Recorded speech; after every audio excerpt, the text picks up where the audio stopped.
Hello friend, ओ for Odia channel को आपण मानक स्वागत। आज सांग मैंने देखा किपरि आम बैकग्राउंड इरेजर करिपरिबा। जेकोसी फोटोर आप बैकग्राउंड इरेजर करने चाहिए तो आम किपरि इजिली करिपरिबा। किछि दरकार नहीं, आम केवल गोटे क्लिक रे आपण बैकग्राउंड हटई पारिबा। से विषय आज शिखा। मु बहुत आप चलई किंतु से बहुत आप रे देखी से बैकग्राउंड इरेजर करने आप फोटोर जेकोसी बैकग्राउंड इरेजर करने मंदिर हो कि मस्जिद हो तो ताऊपर मार्क करा पड़ो काटा पड़ो बहुत सिस्टम अच्छे। किंतु मुझे आपको इमती शिखेबी गोटे क्लिक रे आप टोटाल बैकग्राउंड चेंज करेंगे। तब चलते देखा किपरि बैकग्राउंड चेंज करवा टोटाल। तो से मुझे क्रोम ब्राउजर सर्च करुच्ची background eraser. Background eraser search कला परे देखु ये प्रथम साइट आसे ये साइट आम क्लिक करवा। क्लिक कला परे देखु सांग मैंने एठार लिखाई अपलोड इमेज। अपलोड इमेज आम क्लिक करवा। अपलोड इमेज रे क्लिक कला परे से आपन को जो इमेज आपन को बैकग्राउंड इरेजर करने चाहूँ से इमेज देवाई आपको कहब।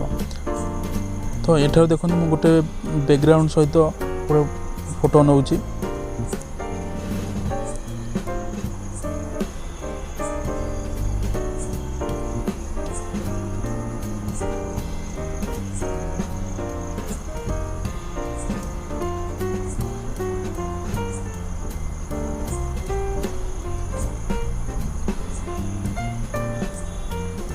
देखु सांग मैंने मुझे फोटो नहीं फोटो को देखो क्लिक भी करनी इमिडिएटली तार पूरा बैकग्राउंड चेंज करदेला। आप डाउनलोड करदे आप सिर्फ केवल आप फोटोटा ये ऐड कर डाउनलोड करेंगे आप टोटाल बैकग्राउंड गोटे क्लिक रे ही जीव हारी तापर आप डाउनलोड करदे आ मेमोरी सेव हो। से भाई देखो सांग मैंने आउ गोटे देखो आप किसी ना खाली अपलोड करेंगे बस अपलोड करे बैकग्राउंड गोटे थर इरेज हो किसी टेंशन करा पड़ो टिके टिके काटा पड़ो मार्क करा पड़ो कि ना।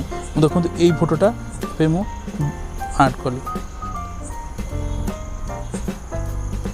देखो यही फोटोटा सांगे सांगे सी बैकग्राउंड इरेजर करदेला मैंने केते सहज ना सांग मैंने।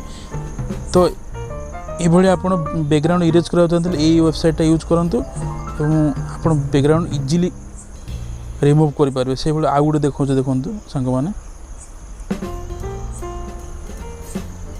किसी दरकार नहीं गोटे क्लिक रे बास से भली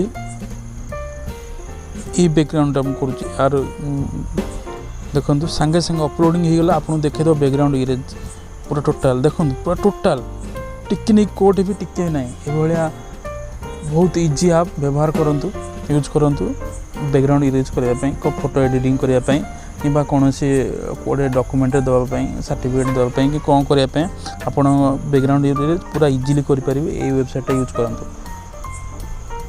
यह तो थिला सांग माने आज वीडियो। मो वीडियो जब भल लगे तार लाइक करूँ, शेयर करूँ, सब्सक्राइब करूँ। रही नमस्कार।